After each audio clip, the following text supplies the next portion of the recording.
Students, Indian economy की और economics की सीरीज़ में आपका स्वागत है, जिसमें मैं आपको करा रही हूँ इकोनॉमिक्स के एमसीक्यूज़ या पीवाईक्यूज़ जो भी पहले कभी पूछे गए हैं। किसी भी एक टॉपिक से जितने भी एमसीक्यूज़ बन सकते हैं। तो भी हमारा टैक्सेशन से क्वेश्चंस चल रहे हैं, एमसीक्यूज़ प्रैक्टिस। इससे पहले मैं टैक्सेशन से रिलेटेड एक वीडियो अपलोड कर चुकी हूँ कल। आप आज नई क्लास के साथ शुरुआत करें। और इससे पहले मैंने आपको कई वीडियोस अपलोड किए हैं इकोनॉमिक्स से रिलेटेड, प्लेलिस्ट अवेलेबल है, आप देख सकते हैं। आप कोई भी एग्ज़ाम देने जा रहे हैं, चाहे वो हो एचटेट इकोनॉमिक्स का या फिर यूजीसी नेट का या फिर आपका यूपीएससी यूपीपीएससी, कोई भी पीसीएस एग्ज़ाम या सीडीएस या एनडीए एग्ज़ाम, जहाँ पर भी इकोनॉमिक्स आता है सभी के लिए ये हेल्पफुल है। या आपका इंडियन इकोनॉमी आता है, ठीक है, दोनों ही के मैं यहाँ पर करा रही हूँ मिक्स्ड। तो आप यहाँ पर कीजिए, आपको बहुत ज़्यादा हेल्प मिलेगी। डायरेक्टली ये बुक से हैं और दिशा पब्लिकेशन की ये बुक है। चलिए आज क्वेश्चन करते हैं 14, that is the representation of the relationship between possible rates of taxation and the resulting levels of government revenue is called. जो रिप्रेजेंटेशन होता है रिलेशनशिप का, किसके बीच के रिलेशनशिप का, जो भी टैक्स के बीच की और गवर्नमेंट रिवेन्यू के बीच में जो भी रिलेशन है पॉसिबल रेट का, उस रिप्रेजेंटेशन को हम कहते हैं लेफर कर्व।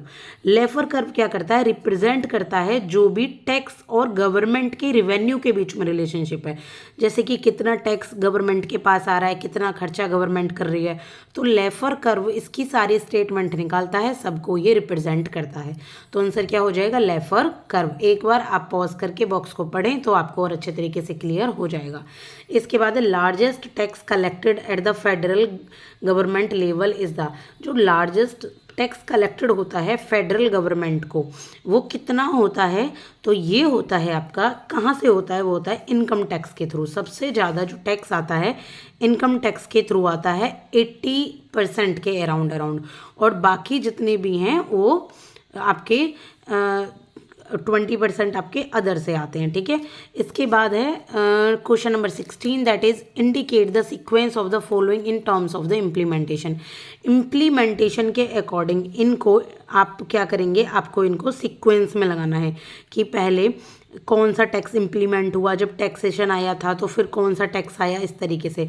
तो सबसे पहले आया है इनकम टैक्स 1860 में, तो सबसे पहले कौन आ जाएगा, नंबर 1 पे इनकम टैक्स।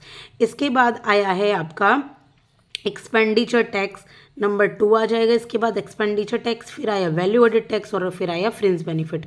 तो आंसर भी इसी तरीके से 1 2 3 4, ठीक है। इसके बाद है क्वेश्चन नंबर 17, थोड़ा सा लॉन्ग है और सीडीएस में पूछा गया है। इसमें से हमें पूछे गए कौन सी स्टेटमेंट करेक्ट है। तो पहले मैं आपको स्टेटमेंट बता देती हूँ। Ability to pay principle of taxation holds that the amount of taxes people pay should relate to their income of wealth. जो एबिलिटी है टैक्स को पे करने की, ये जो प्रिंसिपल्स बनाया गया है कि जो पीपल है वो कितना टैक्स पे करेंगे, वो उनकी इनकम पर डिपेंड करता है। भाई जितनी इनकम होगी उतना उनको टैक्स पे करना पड़ेगा। तो ये बिल्कुल सही स्टेटमेंट है। इसके बाद है जो बेनिफिट प्रिंसिपल हैं टैक्सेशन के, वो कहते हैं कि जो इंडिविजुअल है should be taxed in proportion to the benefit they receive from the government program, कि उनको उसी हिसाब से टैक्स को पे करना है जैसे जैसे वो गवर्नमेंट प्रोग्राम से बेनिफिट रिसीव करते हैं। तो ये भी सही है आपका। इसके बाद है जो प्रोग्रेसिव टैक्स है, tax a larger share of tax from poor families. नहीं, पुअर फैमिली से ज़्यादा टैक्स नहीं लेता प्रोग्रेसिव, वो रिग्रेसिव लेता है। ये पुअर फैमिली से टैक्स नहीं लेता, लेकिन ये रिच फैमिली से ज़्यादा टैक्स लेता है। जैसे जैसे इनकम बढ़ती है वैसे वैसे प्रोग्रेसिव टैक्स बढ़ता है। तो ये आपका गलत स्टेटमेंट है। इसके बाद जो इनडायरेक्ट टैक्स है, have the advantage of being cheaper and easier to collect. Indirect tax को ये एडवांटेज है कि वो बहुत चीपर होता है और आसान होता है कलेक्ट करना। बिल्कुल भी नहीं। इनडायरेक्ट टैक्स आपने देखा है इस तरीके से होता है, आप लोग कुछ सामान खरीदने जा रहे होते हैं, टैक्स आप दे रहे होते हैं इनडायरेक्टली, फिर वो टैक्स किसी और पे लगता है, मैन्युफैक्चरर पे। तो ये बिल्कुल भी सिंपल नहीं है, this is a complicate process, complicate. तो ये भी सही है इसका। नहीं, सॉरी, ये स्टेटमेंट गलत हो गई। बिल्कुल इनडायरेक्ट टैक्स जो है उसको एडवांटेज मिली हुई है कि ये चीपर है और इजियर है कलेक्ट करने में।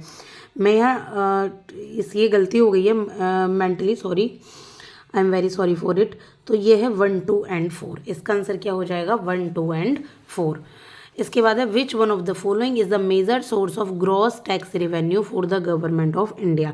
इनमें से कौन सा GTR यानी कि ग्रॉस टैक्स रेवेन्यू का मेजर सोर्स है इंडिया के लिए?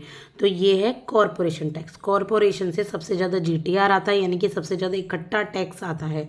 इसके बाद है 19 that is fiscal policy in India is formulated by. जो हमारे इंडिया में दो तरीके की पॉलिसी होती हैं, एक तो फिस्कल पॉलिसी, एक मॉनेटरी पॉलिसी। तो फिस्कल पॉलिसी किसके द्वारा फॉर्मुलेट की जाती है? ये की जाती है फाइनेंस मिनिस्ट्री यानी कि गवर्नमेंट के द्वारा, और मॉनेटरी पॉलिसी RBI के द्वारा। ठीक है, ये आप याद रखिएगा। इसके बाद है the government can influence private sector expenditure by.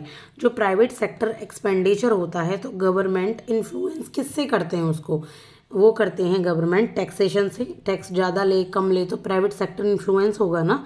इसके बाद करते हैं सब्सिडीज से। अगर सब्सिडी गवर्नमेंट ज़्यादा बांटती है तो भी प्राइवेट सेक्टर इन्फ्लुएंस होगा। लोग प्राइवेट से थोड़ी ना खरीदेंगे, जहाँ सब्सिडी मिल रही है वहाँ से खरीदेंगे। इसके बाद मैक्रो इकोनॉमिक पॉलिसीज़। तो मैक्रो इकोनॉमिक जब पॉलिसीज़ बनाते हैं, बड़े बड़ी कोई प्रोग्राम्स बनाते हैं तो भी ग्रांट्स का इसमें कोई रोल नहीं है, कोई ग्रांट से नहीं होगा प्राइवेट सेक्टर एक्सपेंडिचर इन्फ्लुएंस। तो आंसर हो जाएगा 1, 2 एंड 3। इसके बाद है which one of the following are included in the category of direct tax in India.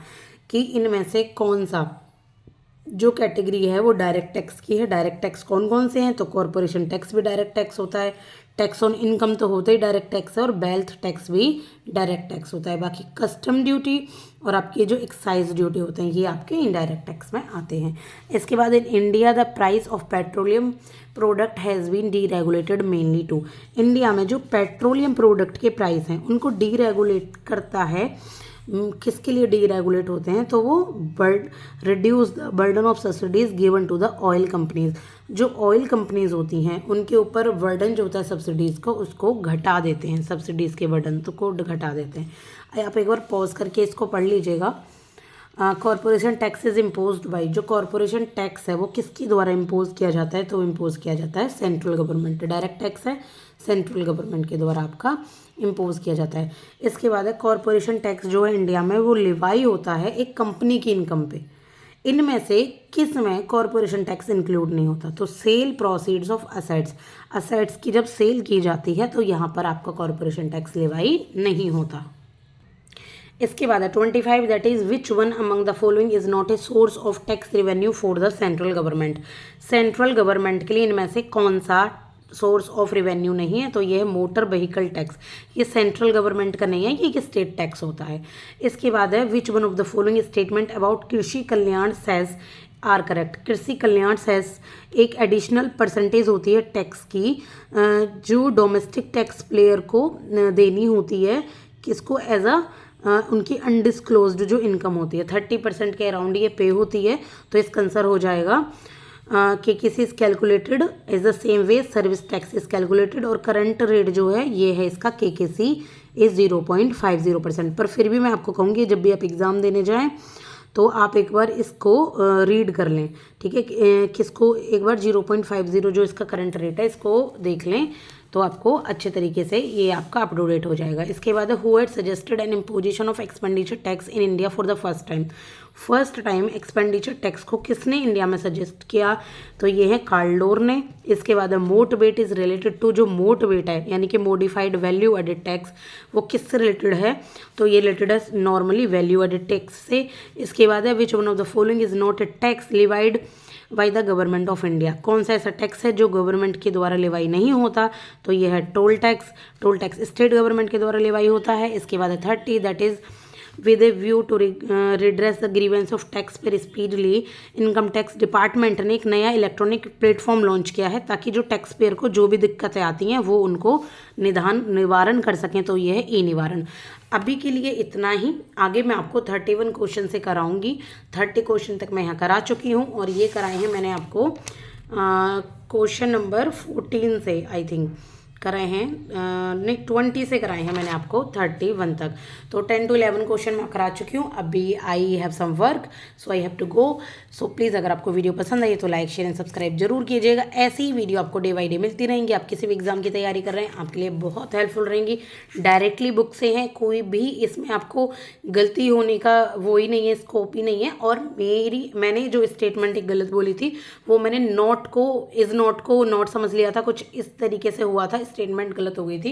And मैं I am very sorry for it. We all are human beings. Thank you so much.